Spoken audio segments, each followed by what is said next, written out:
नमस्कार विद्यार्थी मित्रांनो मी रोहिदास चोंदी पाटील। या ठिकाणी राज्यसेवा पूर्व परीक्षा 21 मार्च 2021 रोजी जीएसचा पेपर 1 झाला आणि या ठिकाणी इतिहास विषयावर जवळपास 15 प्रश्न विचारले गेले।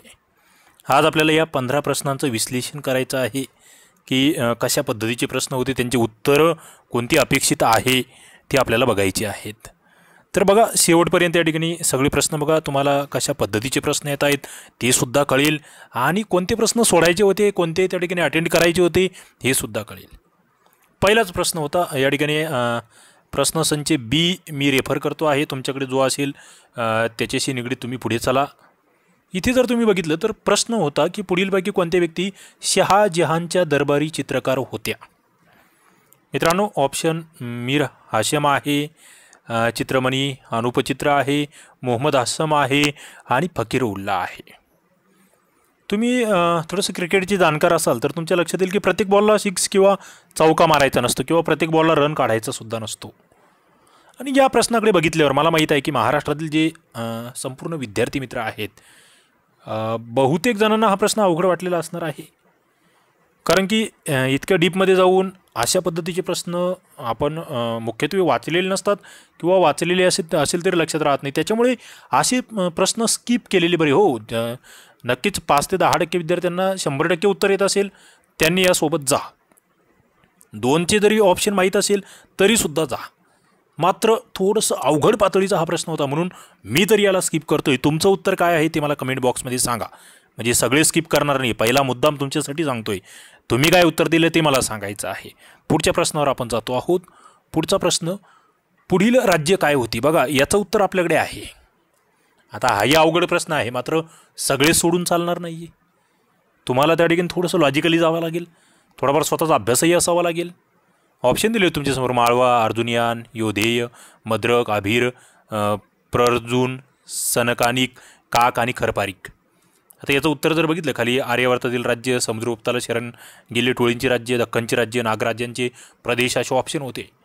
मित्रांनो या ठिकाणी 9 राज्य होती, 9। ज्यांनी थोडंसं वाचन केलं आहे, ज्यांचे रिव्हिजन्स चांगले आहेत त्यांचं उत्तर या ठिकाणी बरोबर येईल, ते म्हणजे समुद्रगुप्ताला शरण गेलेली टोळींची राज्ये जी आहेत ती या ठिकाणची ही 9 राज्य होती। का थोडंसं तुम्ही गुगलला इतर ठिकाणी सर्च केलं तर तुमच्या लक्षात येईल the republican frontier states which accepted Samudragupta's, त्या ठिकाणी मग हे माळवाचं आहे, हे जे तुम्हाला इथे 9 नावं दिले ती सगळी नावं या ठिकाणी तुम्हाला विकिपीडियावर दिसतील।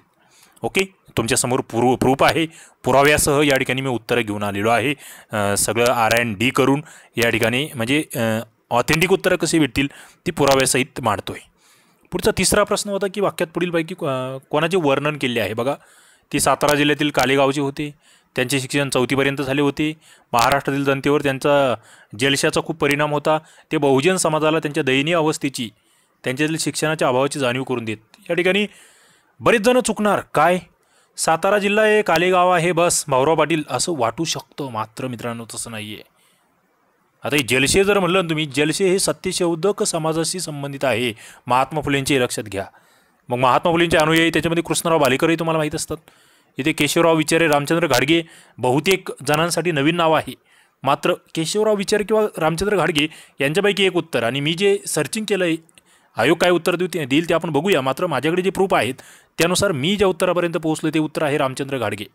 कसं बघा या ठिकाणी मी एक महत्त्वाच्या स्रोतामधून गुगलवर सर्च केलं आहे, सत्यशोधक जलशे या ठिकाणी मला सापडलं की 1855ला महात्मा फुले यांनी तृतीयरत्न नाटक लिहिले, या आधुनिक दलित नाट्य परंपरेशी संबंधित होते आणि त्याला पहिल्या दलित नाटकाचा मान दिला जातो। पुढे मग हे संवाद वगैरे बऱ्याच बाबी आहेत, दलित नाट्य चळवळ आहे, पुढे मग सत्यशोधक तमाशे आहेत ज्याला सत्यशोधक जलशे असं म्हटलं गेलं, आणि या सत्यशोधक समाजातील तमाशाची सुरुवात रामचंद्र बाबा घाडगे यांनी केली। 1915 जलशाची स्थापना आहे, फड तयार केली आहे पुढे, याच्यात मग ते यांचंही नाव आहे, विचारे यांचं सुद्धा नाव आहे, मात्र प्रथम म्हणून या ठिकाणी घाडगे असं दिलं आहे। बघूया आपण आयोग काय उत्तर देतोय, मात्र मी इथपर्यंत जातोय कारण की या ठिकाणी तिसरा ऑप्शन जो होता तो जलशा संदर्भात होता। इथे 4थीपर्यंत शिक्षण हे तुम्हाला कुठे सापडणार नाही आहे। सातारा जिल्ह्यातील कालेगाव मान्य आहे, ठीक आहे, जनतेवर जलशाचा परिणाम होतोय आणि शिक्षणाचा अभाव वगैरे हे तर सगळ्यांचंच कार्य आहे। इथे जलशाचं मुख्य मला वाटतं तिसऱ्या ऑप्शनवरून जायचं होतं, मी 3चं उत्तर 2 देतो आहे। पुढे आपण जाऊया। पुढचा प्रश्न काय, इसवी सन 75 मध्ये भारतातील निर्यातीचा संदर्भ असलेला नॅचरल हिस्ट्री हा ग्रंथ कोणी लिहिला? याचं फिक्स उत्तर आहे ते आहे प्लिनी. इथे कोणतंही कन्फ्युजन नाही आहे, हेच उत्तर देणे आहे. तुम्ही गुगलला सर्च केलं जिनियस प्लिनियस सेक्युंडस असं ते नाव आहे. प्लिनी द एल्डर असंही त्याला म्हटलं जातं. इसवी सन 23 ते 79 हिस्टोरिया नॅचरलिज नावाचा एक ग्रंथ त्यांनी लिहिला होता. हस्तलिखित तेव्हाचा ग्रंथ आहे. उत्तरापर्यंत आपण पोहोचलो आहे.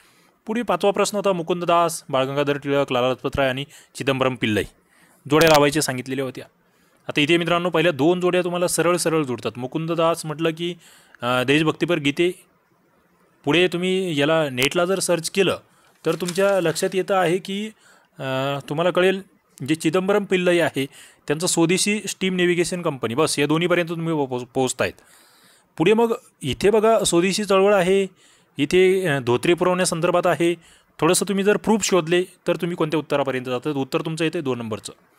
म्हणजे बाळगंगाधर टिळक गिरणी मालकांना माफक दरात त्यांनी धोत्रे पुरवावेत अशी विनंती आहे. आणि लाला लजपत राय साखरेच्या वापराविरोधामध्ये स्वदेशी चळवळ आहे, परदेशी साखरेच्या. काय हे बघा तुमच्यासमोर प्रूफ सांगतोय.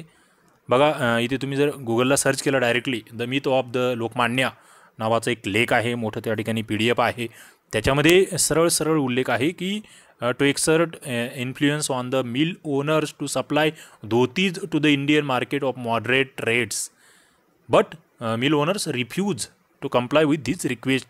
आता ती मॉडरेट रेट्स तुम्ही इंग्लिशमध्ये जर हा प्रश्न वाचला तर तुमच्या लक्षात येईल की सेम त्या पद्धतीचं विधान आहे. म्हणून आपण 2 नंबरच्या ऑप्शनला या ठिकाणी घेतोय आणि पुढे जातोय. पुढे बघा 6वा प्रश्न पुढे दिलेल्या हैदराबाद स्टेट काँग्रेसचे नेते आणि त्यांची कामाची ठिकाणी विचारली. थोडासा प्रश्न अवघड आहे, जशीचं तसं उत्तर याचं पुस्तकातही तुम्हाला भेटणार नाही मान्य. इथे तुम्हाला उत्तरापर्यंत कसं जाता येतं? तुम्हाला गोविंदभाई श्राफ माहीत आहेत, हे मराठवाड्यातील लढ्याचे प्रमुख होते. बस येचं 3 आधी क्लिअर करून घ्या. येचं 3 म्हटलं की तुमचा 1 नंबरचं उत्तर कटतंय, तुमचं 2 नंबरचं कटतंय, राहिलं आहे 3 आणि 4. आता पुढे रामचंद्र राव म्हटलं की तुम्हाला आंध्र प्रदेश इथे जावं लागेल. बीचं उत्तर 4 येतं आहे. मग इथे 3 आणि 4 तर दोन्ही ठिकाणी आहे. मग आता 4था आणि 5वा डॉक्टर मेळकोटे आणि दिगंबरराव बिंदू. इथे जर बघितलं मित्रांनो तुम्ही डॉक्टर मेळकोटे हे हैदराबाद सिकंदराबाद क्षेत्राचे त्या ठिकाणी सदस्य आहे. दिगंबरराव बिंदू हे ॲक्शन कमिटीचे प्रमुख आहे. आपल्याकडे प्रूफ आहे. डॉक्टर GS मेळकोटे 1901 ते 1982 हा कालावधी आहे. इंडियन फ्रीडम फायटर आहे GS मेळकोटे. आणि यांचं जर बघितलं तुम्ही हैदराबाद कॉन्स्टिट्युन्सी म्हटलेलं आहे. त्याच्यामुळे आपण त्या उत्तरापर्यंत जातोय. 4 नंबरचं उत्तर मला वाटतं त्या ठिकाणी आपलं फायनल असणार आहे. पुढे आपण जाऊया. बघा महत्त्वाचा मुद्दा होता, महत्त्वाचा प्रश्न होता. मयूरभंज, कोल्हापूर, रामपूर आणि भोपाळ ही जी संस्थानं होती कशामध्ये विलीन झाली असा प्रश्न होता. आणि इथे मला वाटतं तुम्हाला काही लॉजिकल एंड होते ज्यानुसार तुम्ही या उत्तरापर्यंत पोहोचू शकत होतात. पहिला एंड म्हणजे कोल्हापूर हे मुंबई प्रांतात विलीन होऊ शकतं. आपलं माहिती आहे कोल्हापूरचा इतर तिघांशी संबंध ओरिसाशी ते येणार नाही आहे, उत्तर प्रदेशाशी येणार नाही आहे. पुढे भोपाळ म्हटलं की तुम्हाला मध्यवर्ती राज्यकारभार, भोपाळचं सध्याचं स्थान मध्य प्रदेशमध्ये आहे, त्यामुळे तुम्ही तिथपर्यंत जाऊ शकत होता. लॉजिकल आहे, अभ्यास असेल तर आणखीच चांगलं. इकडे रामपूर म्हटलं उत्तर प्रदेश आणि मयूरभंजचा संबंध ओरिसाशी आहे, ज्यांचा अभ्यास आहे त्या उत्तरापर्यंत जातील. 1 नंबरचं उत्तर इथे बरोबर येतं आहे. पुढे 8वा आता इथे स्टेट ऑफ ओडिशा जे आहे मयूरभंज, बस ते एक मी इथे क्रॉस व्हेरिफिकेशन करून घेतलं आहे. पुढे आपण जातो आहोत. रामपूर स्टेट उत्तर प्रदेशशी संबंधित आहे. ओके, तोही मुद्दा या ठिकाणी तुमच्या लक्षात येतो आहे. पुढे आपण जातो आहे भोपाळ मर्ज इंटू या ठिकाणी जर बघितलं तुम्ही मुस्लिम लिडरशिप म्हटलं आहे, सेकंड लार्जेस्ट स्टेट होतं आहे भोपाळ, त्याचा संबंध आपला मध्य प्रदेशशी येतो आहे, म्हणजे तो मध्यवर्ती राजकारभाराशी आपल्याला दिसतो आहे. पुढे चुकीची जोडी ओळखा. थोडंसं अवघड प्रश्न आहे, बरेच जण या ठिकाणी कन्फ्यूज होणार आहेत.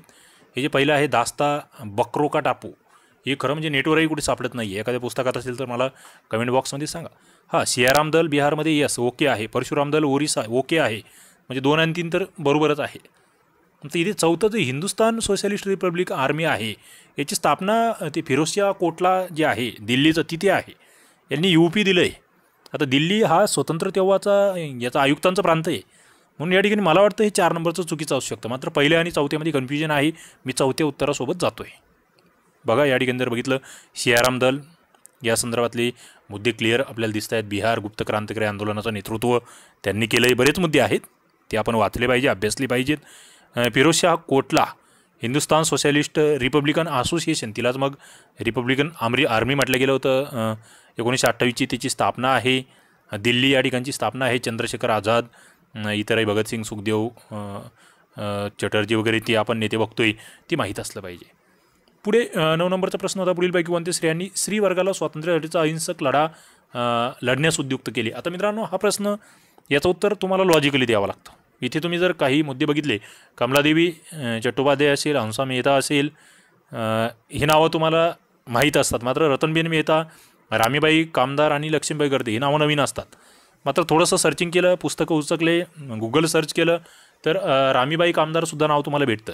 हे 2 नावं एवढी जास्त सर्चिंग होत नाही आहे. मात्र मी या ठिकाणी वरील सर्व बरोबर यासोबत जाणार आहे. 4थं उत्तर अपेक्षित आहे. याचं असं जसंच्या तसं उत्तर तुम्हाला कुठे भेटणार नाही. मात्र 4थं हे बघा, कमलादेवी चट्टोपाध्याय यांचा नॉन व्हायलेन्सशी संबंध या ठिकाणी तुम्हाला नेटवर दिसतोय. पुढे जर बघितलं तुम्ही, Hansa Mehta reformer in gender justice and education, त्याच्यामुळे हंसा मेहता यांना तुम्ही नाकारू शकत नाही. पुढे गांधी ऑटोग्राफी जे आहे किंवा त्यांचं जे सत्याचे प्रयोग आहे त्यामध्ये रामीबाई कामदार यांचा उल्लेख आहे. ओके, त्याच्यामुळे मी त्या ठिकाणी तो सुद्धा ऑप्शन बरोबर असेल असं गृहीत धरतोय. पुढे 10वा प्रश्न, खालीलपैकी कोणते सुलतान सय्यद घराण्यातील होते. मित्रांनो, इंटरेस्टिंग आहे. याचं उत्तर तुम्हाला पुस्तकांमध्ये सुद्धा कव्हर आहेत बऱ्याच, गुगलला तर तुम्हाला भेटणार आहे. यामध्ये ख्रीज खान होते, मुबारक शहा, मोहम्मद शहा आणि अलाउद्दीन आलम शहा. इथे जर बघितलं तुम्ही तर उत्तर तुमचं 4 येतं. 4ही आहेत. तुम्हाला मी प्रूफ दाखवतो. प्रूफसहित मी सगळी उत्तरं काढलेली आहेत. सय्यद डायनेस्टी जर बघितली तुम्ही, याचा कालावधी 1414 ते 1451 या कालावधीत हे आहे. खिज्र खान, जे पहिलं ऑप्शन तुम्हाला दिलं आहे, खिज्र खान हा फाउंडर आहे या ठिकाणचा. ओके, फॉर्मर गव्हर्नर ऑफ मुलतानचा तो गव्हर्नर होता.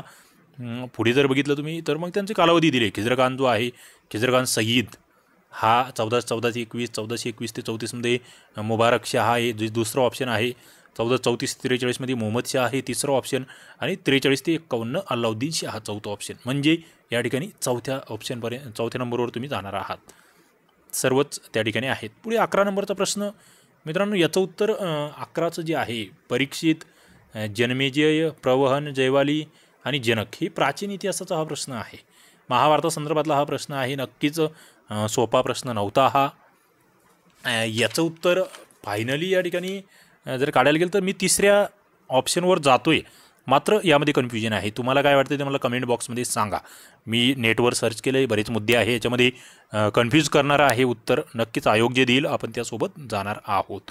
पुढे बघा, पेशवे या ठिकाणी दिलं होतं की पेशवे काय, यांच्या दरबारात युरोपियन डॉक्टर आणि विद्वान होते. सवाई जयसिंग आपल्याला माहीत आहे की प्रयोगशाळा त्यांनी बांधल्या, इंग्रजी पुस्तकांचे वाचनालय तयार केले. रघुनाथ नवलकर आहे, पोर्तुगीज खगोलशास्त्रज्ञ पाठवण्यास सांगितलं. आता इथे ये नवलकर आणि सवाई जयसिंग इथे खगोल या ठिकाणी थोडंसं कन्फ्युजन होऊ शकतं. मात्र आपल्याला या ठिकाणी मी जातोय या ऑप्शनसोबत. तंजावरचे राजे सरपोजी इंग्रजी शिकले आणि ते उत्तम भाषेत लिहत. म्हणजे या ठिकाणी मी दुसऱ्या ऑप्शनसोबत जातो आहे. तुमचं काही वेगळं मत असेल तर सांगा. मी जे काही सर्चिंग केलं आहे, मी जो काही स्रोत या ठिकाणी मला सापडले त्यानुसार मी जातो आहे. पुढे बघा, या ठिकाणी जर बघितलं तुम्ही तर 1889मध्ये मुंबईत न्हाव्यांची सभा बोलवली. स्त्रियांच्या केशवस्वप्नापासून त्यांना प्रवृत्त केले. सरळ महात्मा ज्योतिबा फुले. बस, मला वाटतं इथे जास्त काही करायची गरज नाही, सगळीकडे उल्लेख तुम्हाला दिसेल. पुढे कालानुक्रमानुसार मांडणी करा. इथे मला वाटतं हा प्रश्न जो आहे ना, थोडंसं गोंधळ आहे. तुम्ही जर बघितलं, पाकिस्तानचा ठराव नेटवर सर्च केला 1940चा आहे. पाकिस्तान रिझोल्युशन असं त्याला म्हटलं गेलं आहे. पुढे राजाजींची योजना ही जर बघितली तुम्ही तर 1944ची आहे. जे सूत्र म्हणतो आपण ते. शिमला परिषद 1945ची आहे. याच्यानुसार जर आपण गेलो तर फायनल उत्तर मी तरी 2पर्यंत पोहोचतोय. मात्र तरीसुद्धा मला वाटतं हा प्रश्न कॅन्सल होऊ शकतो की काय. कारण की बघा, पाकिस्तानचा ठराव 1940, मी खाली प्रूफ दाखवणार आहे तुम्हाला. 1940चा जर असेल, ये नंबर इथे आहे. मात्र बीला आधी राजाजींची योजना फेटाळली, नंतर राजाजींची सूत्र, हे बसत नाही आहे. मात्र 45मध्ये शिमला परिषद आहे, तिथे जातोय आपण. दुसऱ्या नंबरच्या ऑप्शनसोबतच आपल्याला जावं लागतं. त्यानंतर इतर ऑप्शनसोबत गेलो तरी चुकण्याची शक्यता आहे. बघूया आपण आयोग काय उत्तर देतो आहे ते. बघा, पाकिस्तान रिझोल्युशन, पाकिस्तान ठराव, ज्याला लाहोर रिझोल्युशन असं सुद्धा म्हटलं जातं, 1940चा होता तो. ते माहीत असलं पाहिजे आपल्याला. पुढे जर बघितलं आपण तर राजगोपालचारी यांचा फॉर्म्युला जे आहे त्या संदर्भातही मुद्दे आहेत काही. CR फॉर्म्युला म्हणतो आपण त्याला, 1944चा आहे. NCERTचा संदर्भ याला आहे. ओके, पुढे जर बघितलं तर शिमला परिषद 1945ची आहे, जिला शिमला कॉन्फरन्स आपण म्हणतो. ओके. या ठिकाणी मीटिंग लॉर्ड वेव्हेल आणि आपले इतर जे पॉलिटिकल पार्टीज होत्या महत्त्वाचे त्यांचे नेते यांच्यामध्ये शिमला परिषद झालेली आहे. तर दुसऱ्या आणि तिसऱ्यामध्ये कन्फ्युजन आहे, मात्र तरी मी 2 नंबरच्या ऑप्शनसोबत जाईल. आयोग बघूया काय उत्तर देतोय. पुढे आपण जातो आहे 15 नंबरच्या प्रश्नाकडे. तुमचे काही मतं असतील नक्कीच मला कमेंट बॉक्समध्ये सांगा. मी असं म्हणत नाही की 100% या ठिकाणी हे प्रश्न माझे बरोबर असतील, मात्र मी कुठेतरी 90% म्हणजे प्रत्येक प्रश्नाचं सर्चिंग केलेलं आहे. जेवढं मला त्या ठिकाणी मटेरियल भेटलं आहे खात्रीशीर, त्यानुसार मी तुम्हाला या ठिकाणी पुढे येऊन जातो आहे. 23 मे 1945 उंबरगाव झरी येथील आदिवासींच्या परिषदेत भाषण करून वेठबिगारी संपवा असं कोणी सांगितलं. आता इथे जर ही परिषद आपण नेटवर सर्च केली, उंबरगावची परिषद आहे, आदिवासी परिषद आहे, ही गोदावरी परुळेकर आणि शामराव परुळेकर यांनी भरवून आणली होती, हेही आपल्याला सापडते. मात्र मला फायनली या ठिकाणी स्रोत सापडला नाही की नेमकं या ठिकाणी शामराव परुळेकर, गोदावरी परुळेकर की देवजी तांडेल. मी कन्फ्यूज आहे. मी याचं फायनल उत्तर तुम्हाला देत नाही. तुम्हाला काय अपेक्षित आहे, तुम्ही कुठे शोधलं आहे का, त्याचा संदर्भ, त्याचा उल्लेख खाली करा आणि कमेंट बॉक्समध्ये उत्तर द्या.